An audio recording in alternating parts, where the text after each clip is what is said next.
Good morning, this is Steve Fletcher with the Trumpet for My People. Today is January 2nd, 2017.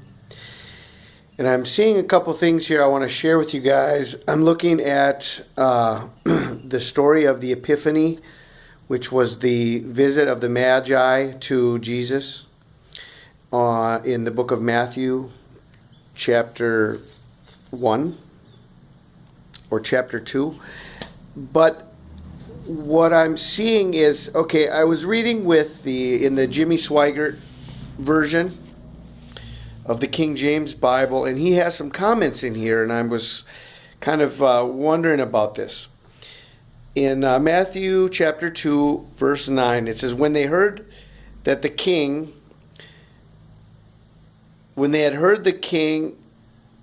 they departed, and lo, the star which they saw in the east went before them till it came and stood over where the young child was. Not Bethlehem, but maybe some other place like Nazareth. When they saw the star where the star stopped, they rejoiced with exceeding great joy. And when they come into the house, not the stable where he was born in Bethlehem.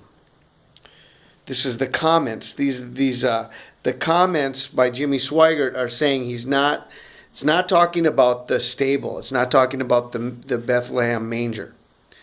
So I got to looking at the book of Luke. And in Luke it says that after the days of her purification, according to the law of Moses, were accomplished, they brought him to Jerusalem to present him to the Lord. As it was written, every male that opens the womb shall be holy to the Lord, and to offer a sacrifice according to the law of Moses. So this is in Luke chapter 2, and we see that 8 days, right, after he was circumcised and then presented in the temple on the 40th day.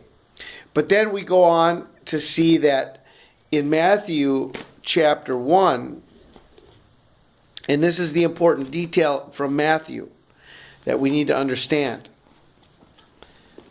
Matthew, Matthew. Sorry about this.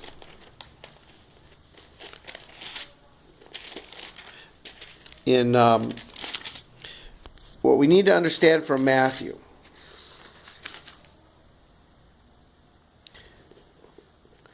Okay, is that when the magi visited them in Matthew 2, and it says they were warned in a dream that they should not return to Herod, they departed into their own country another way. Okay, and then it goes on to talk about the flight into Egypt. When they were departed, behold, the angel of the Lord appeared to Joseph in a dream, saying, arise, take the young child and his mother, and flee into Egypt. Stay there until I bring you word. For Herod will seek the young child to destroy him. When he arose, he took the young child and his mother by night and departed into Egypt. And they were there until the death of Herod, that it might be fulfilled which was spoken of the Lord by the prophet, saying, out of Egypt have I called my son. Then it goes on to talk about the slaughter of the children. Then Herod, when he saw that he was mocked of the wise men, was exceeding wroth, and sent forth and killed all the children who were in Bethlehem and in all the coasts thereof, from 2 years old and under, according to the time which he had diligently inquired of the wise men. So we see that the wise men did not come to Bethlehem, because it was immediately after the wise men came that Joseph was warned to flee into Egypt. So the wise men came, and Joseph received this dream that he should flee. So this was the time of the fleeing. The wise men came later.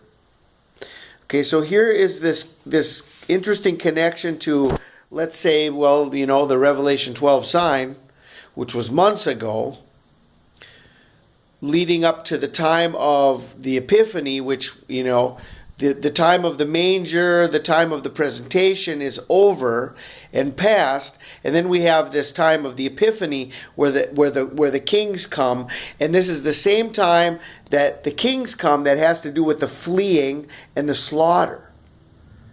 So there's an interesting connection between the Epiphany and then the fleeing and the slaughter, and how this may be a connection to the time that we're looking at, the beginning of the Great Tribulation, which may have to do with. Now, just one more thought before I close. If the message I shared on December 31st, the perfect 10, was indeed the perfect 10 and connected to the 600 years and the 200, the 217 of Noah, the second month, 17th day, the ending day of 2017, as I showed in that, then that may be the Noah warning that leads us to January 7th.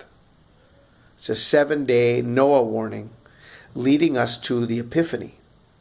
Okay, so check out if you haven't seen the Perfect 10 message, make sure you see that, and then check out the message I just shared about the Epiphany of Barack Obama and how that's all connected to January 6th and 7th.